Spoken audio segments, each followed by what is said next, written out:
कभी कभार ऐसा देखा गया है कि अमूमन जो फाइब्रॉइड पहले छोटे नजर आते हैं प्रेगनेंसी में बहुत बड़ा साइज ले जाते हैं। तो समटाइम्स प्रेगनेंसी के बाद ऐसे फाइब्रॉइड्स को रिमूवल का मशवरा भी दिया जाता है।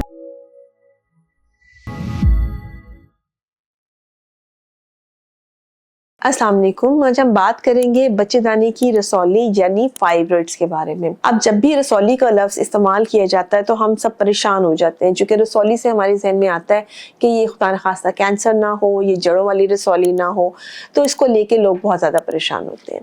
सो सबसे पहले तो मैं ये क्लियर कर दूँ कि जब हम फाइब्रॉइड्स की बात करते हैं तो वो कैंसर नहीं होता। फाइब्रॉइड्स के अंदर कैंसर होने के चांसेस बहुत बहुत कम है, और वो भी उस सूरत हाल में जब आपकी एज 50 से ज़्यादा है और एकदम से फाइब्रॉइड्स के साइज बढ़ना शुरू हो गए हैं, तो हाँ फिर इसमें शायद चेंज आ जाए, पर उसका रिस्क बहुत बहुत कम होता है। यंग पेशेंट्स में फाइब्रॉइड्स के अंदर कैंसर नहीं होता। सो इसलिए फाइब्रॉइड के बारे में एक बात तो ये क्लियर कर लीजिए कि ये जड़ों वाली रसौली नहीं होती है। अब अगला सवाल ये है कि ये क्यों हो रही होती है। ये बेसिकली जो यूट्रस के मसल्स होते हैं उसकी रसौली होती है, और ये बहुत कॉमन है। अगर आप खवातीन, बहुत सारी खवातीन का अल्ट्रासाउंड्स करवाएं और उनमें आप ये देखना चाहें जिनको इवन कोई प्रॉब्लम नहीं भी है, तो उनमें भी ये पता चलता है कि अच्छा इनमें भी कोई छोटे मोटे फाइब्रॉइड्स जो हैं वो मौजूद हैं। अब अगली बात यह है कि वो कौन से पेशेंट्स होते हैं जिन्हें इलाज की ज़रूरत होती है और जिनमें फाइब्रॉइड्स होते हैं। क्या हर पेशेंट को इसके इलाज की ज़रूरत होती है? क्या हर पेशेंट को ऑपरेशन की ज़रूरत होती है? तो इसका जवाब है नहीं। ना तो हर पेशेंट को इसके इलाज की ज़रूरत है, ना ही हर फाइब्रॉइड के लिए हम ऑपरेशन करते हैं। वो वाले फाइब्रॉइड जो कि सिम्टम्स प्रोड्यूस कर रहे होते हैं, जैसे कि अगर किसी के पीरियड्स बहुत ज़्यादा हैवी आना शुरू हो जाते हैं और उसमें हमें फाइब्रॉइड मिलता है जो कि बच्चेदानी के अंदर मौजूद है, इनर साइड पर मौजूद है, तो हम उसको कहते हैं कि हाँ इसको रिमूवल शायद हमें करना पड़े। बाज़ दफ़ा ये फाइब्रॉइड बच्चेदानी की कैविटी के भी अंदर आ जाते हैं, कोई पॉलिप की फॉर्म भी ले लेते हैं, वो भी बहुत प्रॉब्लम क्रिएट करते हैं, उनको भी रिमूव किया जाना चाहिए। इसके अलावा अगर आपके फाइब्रॉइड का साइज बहुत ज़्यादा बड़ा होता जा रहा है, जिसकी वजह से पेट में कैल्शियम बाहर आ जाता है, बाहर से पता लगना शुरू हो जाता है, या उसका फाइब्रॉइड के साइज की वजह से आपको यूरिन की प्रॉब्लम्स आना शुरू हो गई है, वो यूरिन जो मसाना है उस पर प्रेशर डाल रहा है, या पीछे जो है आपकी जो रेक्टम है या कह लें कि बड़ी आंत है उसके ऊपर प्रेशर डाल रहा है, जिसकी वजह से कब्ज की शिकायत होना शुरू हो गई है, यानी उसका साइज या उसकी लोकेशन ऐसी है।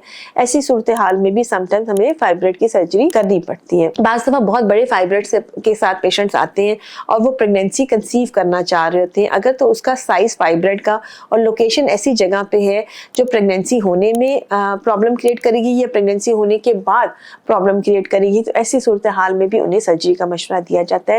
लेकिन हर फाइब्रॉइड की सर्जरी नहीं की जाती है। अब कौन से फाइब्रॉइड्स हैं जिनकी हमें सर्जरी नहीं करवानी चाहिए? इवन अगर आप प्रेगनेंसी की कोशिश भी करें और फाइब्रॉइड का साइज 5 सेंटीमीटर या इससे कम है, ऐसी सूरत हाल में अमूमन हम उसको सर्जरी का मशवरा नहीं देते हैं। दूसरी बात है, फाइब्रॉइड्स के साथ भी लोग कंसीव कर जाते हैं और उसके बाद क्या प्रॉब्लम्स आती है वो एक अलग बात है, या कुछ लोगों में आती है कुछ में नहीं आती है। कुछ लोगों में इसका साइज बड़ा होता है, कुछ में साइज इवन स्मॉल भी हो जाता है, वो पेशेंट टू पेशेंट फर्क है उसका। लेकिन अमूमन जो छोटे फाइब्रॉइड्स होते हैं, बाज़ दफ़ा लोग बहुत परेशान होते हैं, वो अल्ट्रासाउंड ले आते हैं, कोई 2 सेंटीमीटर का, कोई 3 सेंटीमीटर के फाइब्रॉइड्स होते हैं, वो उसको लेके परेशान होते हैं। तो ऐसी कोई परेशानी वाली बात नहीं है। अगर वो फाइब्रॉइड्स आपको प्रॉब्लम क्रिएट नहीं कर रहे हैं तो प्रेगनेंसी में भी वो प्रॉब्लम क्रिएट आगे जाके नहीं करते हैं। सो ऐसे फाइब्रॉइड्स की आपको ऑपरेशन कराने की ज़रूरत नहीं है।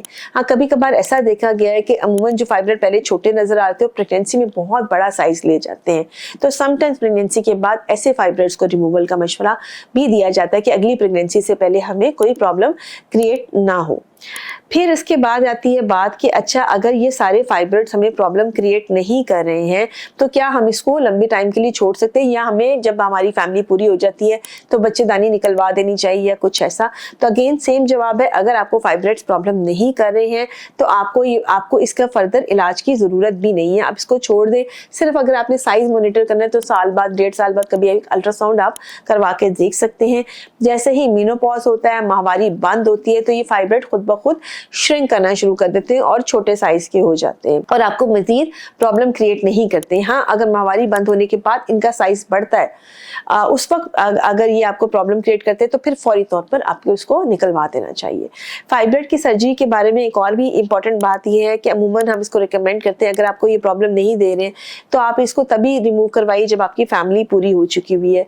तो उसकी वजह ये होती है कि फाइब्रॉइड दोबारा भी हो जाते हैं। अगर आप 35 साल की उम्र में अपना एक फाइब्रॉइड रिमूव करवा लेते हैं और अभी अपनी फैमिली प्लान नहीं करनी है, ऐसी सूरत हाल में अक्सर देखा गया कि पेशेंट को दोबारा सर्जरी की जरूरत पड़ती है। सो हमारी कोशिश होती है कि अच्छा सर्जरी जब भी करें डेफिनेटिव करें, पूरी कर दें जिनकी फैमिली कंप्लीट होगी भी। अगर आपकी फैमिली कंप्लीट नहीं हुई है और आपको फाइब्रॉइड्स तंग कर रहे हैं और वो आपको प्रेगनेंसी नहीं होने दे रहे हैं, ऐसी सूरत हाल में बड़ा जरूरी है कि आप ऐसे डॉक्टर से इसका सर्जरी करवाइए जो कि आपके यूट्रस को सेव कर सके।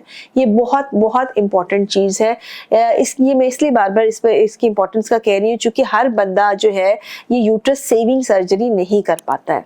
अगर वो करता भी है तो वो यूट्रस की जो अंदर वाली लाइनिंग है उसको डिस्ट्रॉय कर देता है।